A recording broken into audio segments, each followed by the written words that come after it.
Great morning, business owners and managers, and welcome to another awesome episode of CX in the Morning, Customer Experience in the Morning. I am your host, Wes Walters, and on every single CX in the Morning, I bless you with customer service tips, customer experience tricks, and I leave you with gems.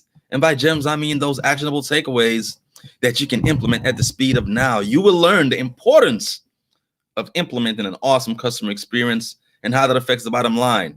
At the end of this broadcast, you will be able to take what you've learned and apply it with your team and your business, making your team and your business better. Happy Friday, everyone. Great morning, Miss Bernadette. Always loyal patron, always here, bright and early. How has everyone's week been? How has the week been, Miss Bernadette at Tasty Divine Catering? I don't want to hear about how you felt. I want to know about the metrics.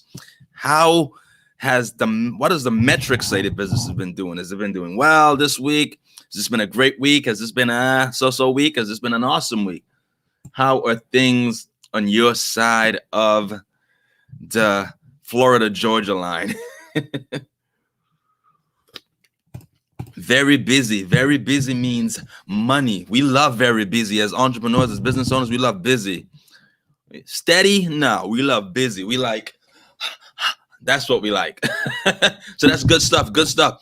As the title states, the name of this show is How Delayed Maintenance Affects the Customer Experience. I got an DM from someone who stayed 45 minutes and watched the show and decided to send a message after the show was over.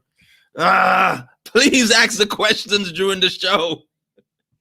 So immediately after the show on Wednesday, someone's in the DM. Hey, Wes, I got a question.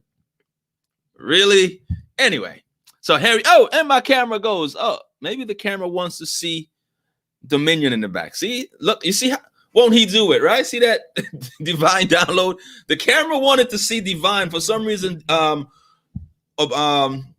would you call it? Dominion needed to be over my head today. So, hey, there you go. You guys can see Dominion. He's directly above my head. And for some reason, the universe wanted him to be over my head today. So we're going to keep him right there. All right. So the name of this show is entitled How Delayed Maintenance Affects the Customer Experience. How delayed maintenance affects the customer experience. And again, this came from because someone watched the show on Wednesday and immediately after the show asked, hey, Wes, I'm just starting a business. Don't have as much capital as I thought I would. What are some of the things that I can avoid? Can I avoid fixing some of these things? And, we have the best catfish, right? That's the go-to punch. Well, we got the best shrimp. So forget what the business looks like. We have the best, we got the best shrimp and grits. So the building can have graffiti on the outside. The building can have holes in the wall. Literally, holes in the wall that you can stick your hand in. It doesn't matter because we have the best shrimp and grits. Not so much. So let's share the handy dandy screen right here, right? Because seeing is believing. Here we go. So here we go. This is, and it's on a mobile device, so you can't really see the logo. So that's good. So this is the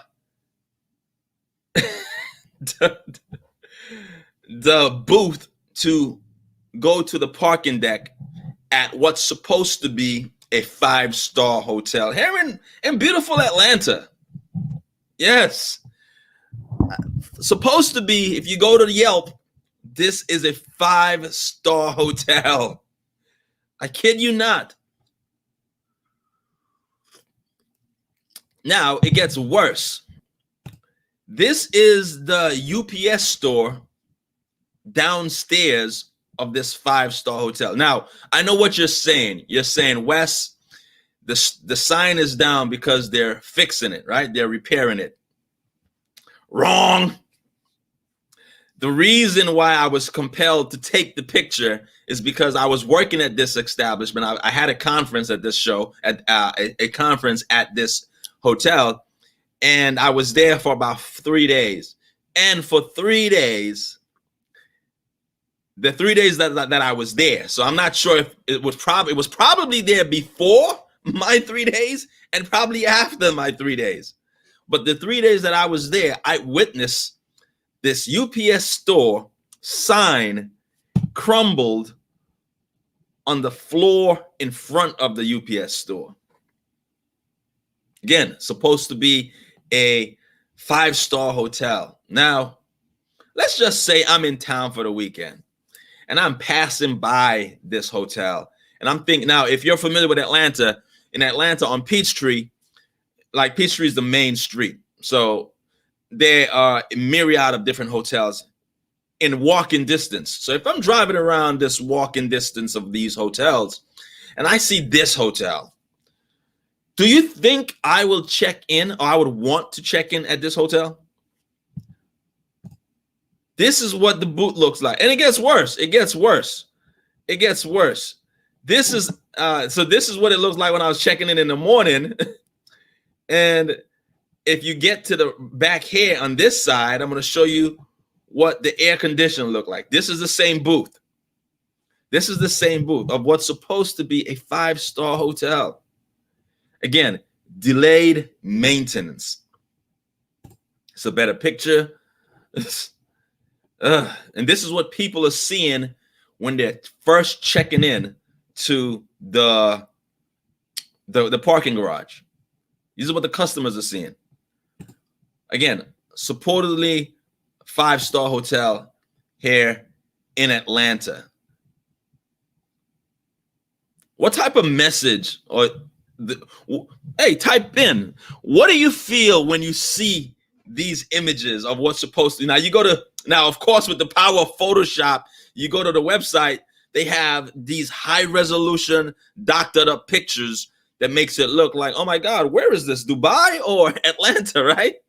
But when you pull up, this is what you really see. When you see these images, what do you feel? Do you feel exquisite? Do you feel luxury brand? Do you feel top of the notch? Do you feel 5-star? Let me know what you feel, because maybe I might be overreacting. I have been known to overreact. So tell me, what do you feel?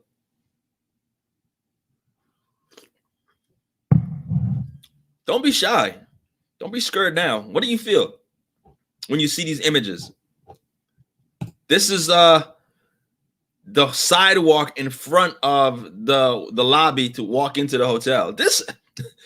This talk about delayed maintenance. Delayed maintenance. This is what they see when they check in. Delayed maintenance. Let me ask you this, ladies. If you're about to deliver a baby, and I talked about this in my book. If you haven't gotten the book, you can definitely get it on Amazon or go to West Walter CX. It's our customer experience, 3 simple tools to transform one-time consumers into loyal customers. I talked about this.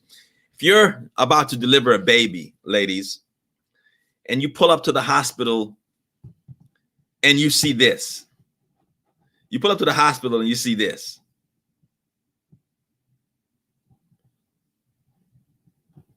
You pull up to the hospital, you see this is at the booth to go into the parking garage. How does it make you feel about giving birth? How does that make you feel? You pull into the garage and you see potholes the size of Lake Michigan.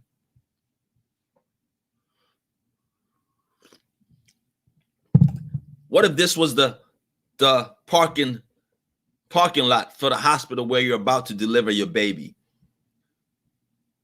You would be concerned, because you're saying, if they're cutting corners here, where else are they cutting corners? Are they going to cut corners when they're going to give me IV? Instead of giving me 10 milliliters, they might just give me 3, because we need to ration this IV.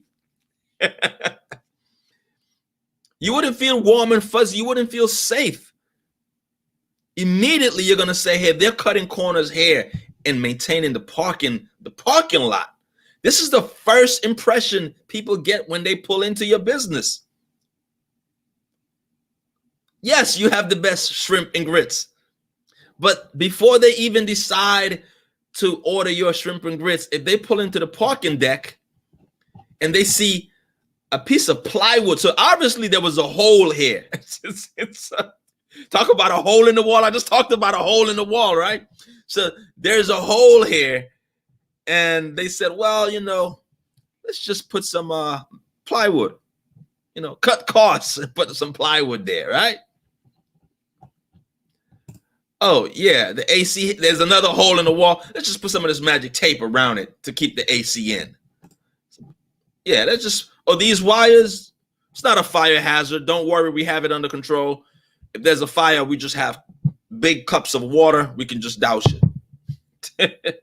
5-star hotel. So we can see how important this affects the first impression of your business. If this is what they're seeing, if I pulled up at this and I saw this, if I wasn't doing a conference at this hotel, the minute I saw this, I was about to about face and leave and go to a hotel that looks like a 5-star. These are some of the podiums in the hotel. This is the podium. I don't want you to think that this is I know what you're thinking. This is an abandoned hotel. No, this is not this is so this lets you know this is a real functional hotel. This is the stage. This is, you can't see the screen. If you can see, this is the pole of the mic. So this is a room that was ready for show. The conference took place in this room. That's how I was able to capture this footage, this picture. This is the podium that the hotel thought it would be a good idea. It's okay to have this podium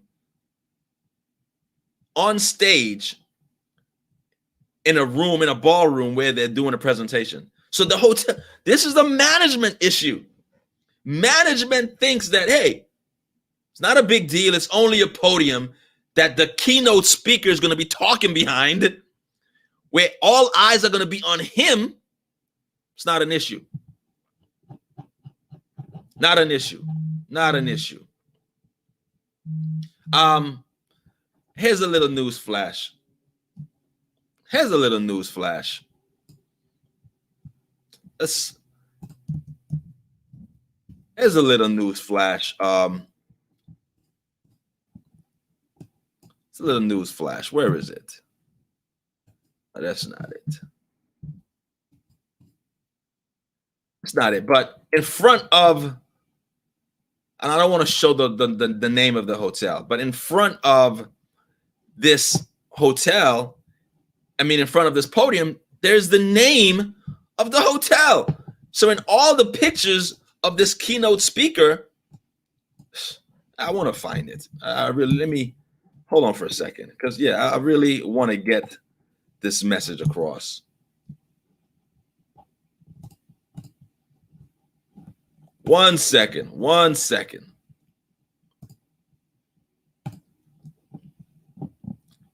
Let me find it, because it's that important to me. It's that important. Give me 1 second.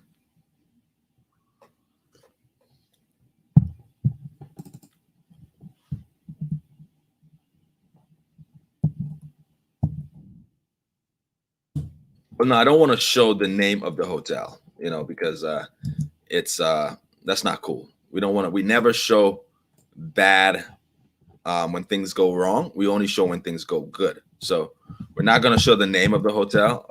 I thought I did blank it out, but it's going to take a while to sync and all that. So we're not going to do that. But anyway, in the front of this hotel, in front of this podium, there is a banner or a sign that clearly shows the name of the hotel. So right here, there's a marquee that says, hey, you are at this hotel. So everyone is seeing this hotel, and this image is showing up in the pictures of this keynote speaker with this podium that simply just needs some vaunt. No, you know what? No, you can't fix this. Throw this away. Get a new podium. Get a new podium. Here's another hotel I was in doing a conference. Oh, here, this is the example I was talking about. So here is it was a hotel in Cincinnati, and in front of the podiums, they have the sign that shows what hotel you're at. So every time someone is presenting, it shows, hey, you're at um the Westin in Cincinnati. You're at the Westin in San Francisco. You're at the Westin in Liberty Square. So in all the pictures, it has this hotel branding in front of it. Now look at the podium of this hotel. This is inside the podium. Because you know me, I go around, I take pictures everywhere. Because I want to know, Steve Jobs had a quote. He said that his dad taught him that, yes, you have to clean behind the fence, even where people don't see. So, that goes into the Apple technology. Even when if any of the techies know that when you open an Apple, even though the customer's not going to see what it looks like behind the case, they're very well put together, because Steve Jobs was more concerned about, even if people, integrity is doing what you're supposed to do, even when no one is looking. So here it is.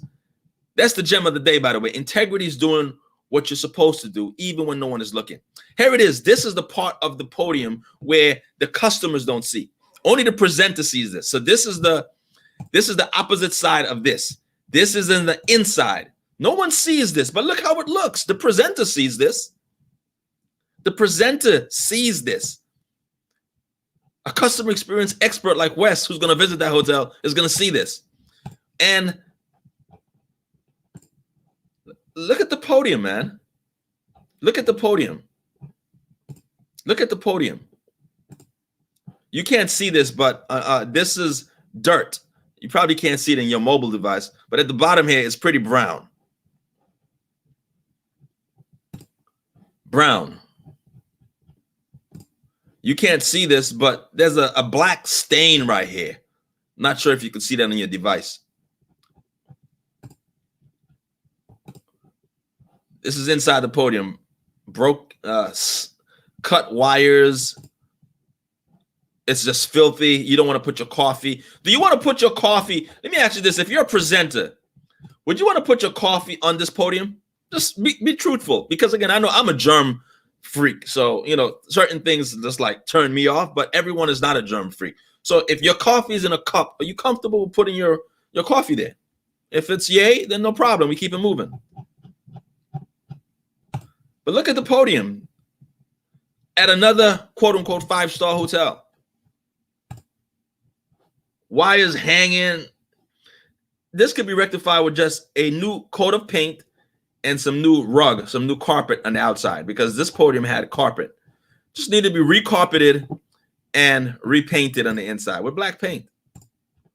Easy peasy lemon squeezy. This is a 2-hour job. 2-hour job. Look at the wheel on the podium. Look at the wheel on the podium. Does this scream 5-star? Does this scream elegance? Does this scream luxury to you? Yeah, again, you can't see this, but this is a coffee stain. And again, this could be rectified with some new carpet and some new paint. There's the inside of another. So this wasn't just a one-time thing, because here's another podium. So obviously you can see these are 2 different podiums. Inside this podium is black. This podium is varnish finish. But this is how they treat their podiums. Like, nobody's going to see it, so who cares? So let's get to how damaging delayed, because these are just all examples of delayed maintenance. How damaging delayed maintenance is, right? And how that affects the customer experience. So you're like, okay, well, first of all, why do business owners have delayed maintenance? Why do they delay the maintenance? To save money. Let's just get to the meat and potatoes. To save money. They keep putting it off because this expense is going to cost $1,000 to fix. We could use that $1,000 for something else to save money. But what message are you sending to the customer? What message are you sending to the customer? The message you're sending to the customer is that, hey, we really don't care. We really don't care. Now, you can have this disposition if you have a monopoly. If there are no more hotels in a 100-mile radius, if there are no more restaurants in a 100-mile radius, if there are no more car dealerships in a 100-mile radius, if there are no more home builders, if there are no more nail technicians, if there are no more spas, you can do that when you have a monopoly. All day, you could say, hey, if they don't like it, they can leave. But if you don't have a monopoly, if you're not the only business that provides this product or service, then maybe you should care. But the message you're sending to the customers is that I don't care. Another message it sends is that you have low standards. Low standards. So the customers already know what to expect when, if they decide to stay. Another message it says is, again, you're cutting corners. And if you're cutting corners here, where else are you cutting corners? Here it is. In regards to what's called self-preservation, we as humans, as mortals, we always put our best foot forward, even when we're first meeting someone. That's why when women are dating, they say, well, I met his representative for 6 months. So we put our best foot forward. That's called self-preservation. Not a bad thing. It's just psychology. We put our best foot forward. So as a business owner who owns a hotel, you automatically put your best foot forward in regards to what it needs to look like when you're coming in. So the customers are saying, if this is your best foot forward, imagine what it looks like behind the curtain. Imagine what it looks like behind the curtain. If this is your best foot, this is your best effort, what does it look like behind the curtain? What does it look like behind the curtain? That's what the customers are saying. That's what's running through their minds. If he's cutting corners here, where else is he cutting corners?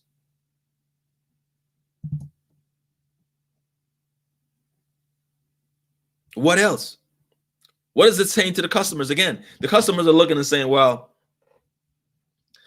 if this is what his best foot forward looks like to the customers, already I know that he is not giving his employees the tools that they need to be successful.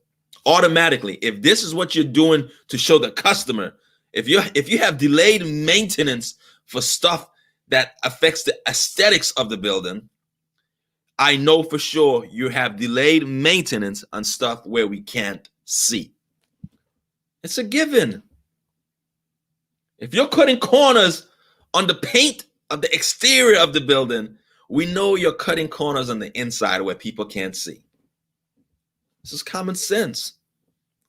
So the customer's already sizing you up and being like, do I really want to wait an hour for French fries? Well, I have to, because they only have one fryer and it only works. It doesn't fry. It doesn't get to the temperature it needs to fry fries quickly. So you might have to wait an hour for fries. Do I want to get my drink? Do I want it to be lukewarm? Yeah, if it's tea. Well, not even tea. I want my tea to be hot. But if it's a cold, refreshing pina colada, do I want it to be a warm pina colada? Well, you might, because our slushy machine doesn't keep the drinks that cold. These are the things that are running through the customer's mind. They're like, if he's cutting corners here, I know he's not giving his employees the tools to be successful. So I know they're not efficient, because instead of having 5 machines, they have 1. Instead of having 1 machine that works well, it doesn't hot the food is as hot as it's supposed to be. It doesn't get as cold. The freezer is not keeping food as cold as it's supposed to. So food is spoiling. You might be eating some spoiled chicken. These are all the things that you're not thinking about that the customer is thinking about. And if all of that compounds, then they equate that to poor service, because it's slow, it's delayed, the food is not hot, the drinks are not cold. Bad customer experience. You see how all of this adds simply because of delayed maintenance? Let's go further. What does this say to your employees? Low standards. This boss has low standards. I can come to work with my pants sagging because look at the building. I can have filthy uniform. I don't even have to iron my shirt. I don't have to comb my hair. Boss has low standards. That's acceptable. What does it say to the employees? The boss don't care. If the boss don't care, guess what? I don't care.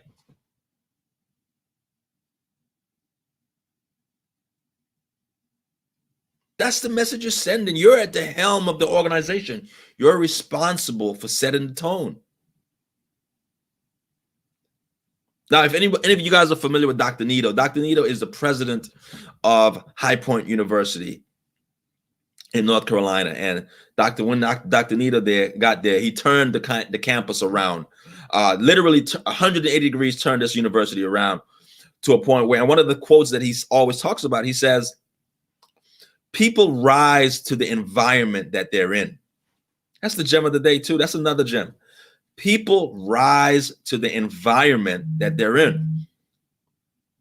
It's very unlikely. Does it happen? Of course, we saw this in Texas, in Dallas recently, but it's very unlikely that you see individuals who are at a 5-star establishment fighting and cursing, because when you walk into the establishment, you realize that it's high class, and you act accordingly. You automatically act accordingly. Even some of the individuals who are not used to fine dining restaurants, once they get into an environment, they it's psychology. You rise to the environment that you're in.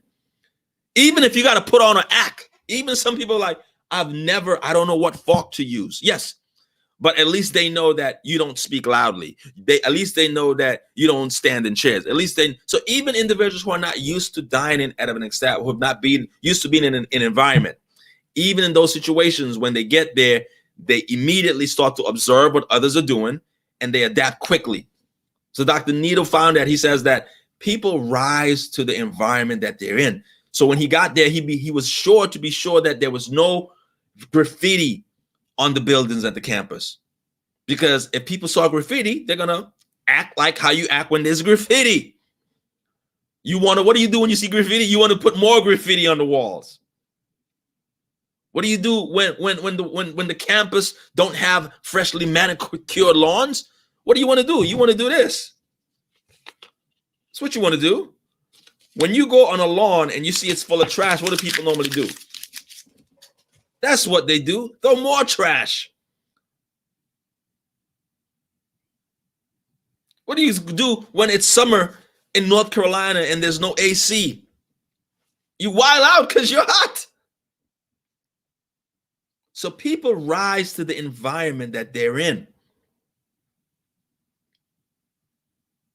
Most times you don't see people fighting in 3-piece suits. Do they fight? Yes. Very unlikely though. Perfect example we can all relate to when we go into a library. You guys remember libraries? Do they still libraries? You automatically rise to the environment. You realize that everyone else is quiet and you whisper. Even if you're loud like me, I'm a loud person. I step into a library, whisper. You step into a mosque, you step into a holy temple, you rise to the environment that you're in. Even if you're the biggest thug, you walk into a holy, sacred place. I've seen some of the biggest thugs enter sanctuaries and turn into totally different people because they rise to the environment that they're in. Now, as a business owner, as a manager, your company's business growth cannot surpass your growth. Let me let that sink in. The business or the company's growth cannot surpass the growth of the business owner or leader. I'm going to say it one more time.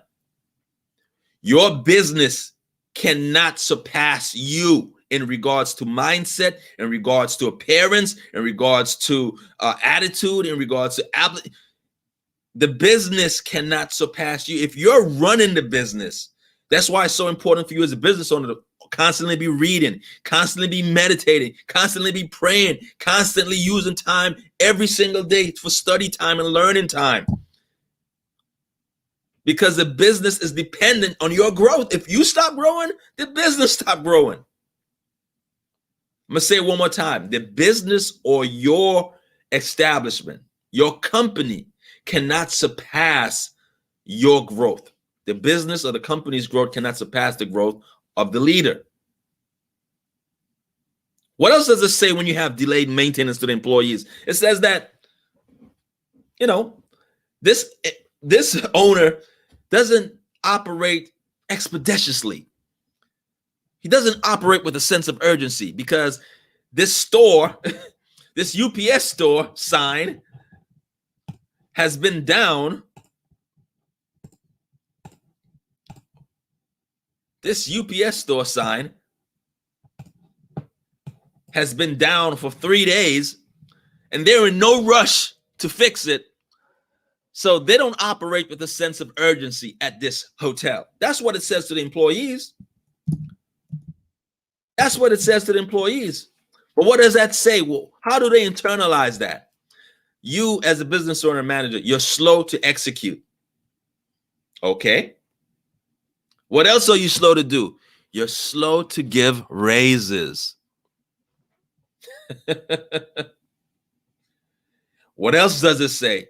It say that you're not in a position to give raises. You walk by a hotel like this, with potholes, with delayed maintenance in regards to putting a coat of paint. To paint this area costs $1.15 from Home Depot. You don't have $1.15. You don't have the time to get a new $350 AC unit. Well, for this square footage of this booth, probably $100 AC unit. You don't have the money to even recarpet a podium. This is not a wooden. This podium has carpet on it. A rug. You don't have black paint, 50 cents black paint to repaint and spray paint the inside of a podium. What does it say? Say that you don't have money to give raises. It's only a matter of time until this establishment goes out of business. That's what it says. That's what it says. That's the message you're sending to your employees, if you're wondering. And who wants to stick around something like that? I don't. I don't. So we can see how detrimental delaying maintenance is. I don't know if you need to get a PPO loan. You need to get some liquid cash from some family members. You need to do what you need to do to reinvest money into that business because you are being judged. They are sizing you up. This is part of the first impression. They pass by your establishment and see this. It doesn't matter how great your shrimp and grits is. They're never going to make it inside to taste your shrimp and grits. They're never going to make it inside. So the first impression is very important. Again, I talk about that in one of the 3 pillars of supreme customer experience is the first impression. The second pillar is the connection. And the third pillar is the execution. So in this case, the first impression for these establishments, they failed horribly. And if you want to learn more about the 3 pillars, you can definitely go to workwithwes.com to purchase the book. And if you need help implementing anything that you've seen today, or not implementing anything or rectifying anything that you see today, then definitely go to workwithwes.com, and myself and my team would reach back out to you and give you a free customer experience audit. You will share with us what your goals are, and we will share with you how we can help you achieve those goals utilizing our system in the quickest time possible. All right, so that's it. You guys have a great weekend. Be safe. Be safe. Please be safe. Whatever you're doing, be safe. Be sure to subscribe. Go to Wes Walters on YouTube. Subscribe to the YouTube channel, and of course, click on the bell so that you can be notified when we go live. We want to grow the YouTube channel. So yes, it's great to watch it on YouTube. It's great to watch it on Facebook. It's great to watch it on Instagram. But we would prefer if you watch it on YouTube. All right. So you guys have a great weekend. If you are open on the weekend, definitely hope that you make some money. And I see you guys back on Monday. Monday, we have a surprise guest. And you definitely want to be here on Monday. Peace.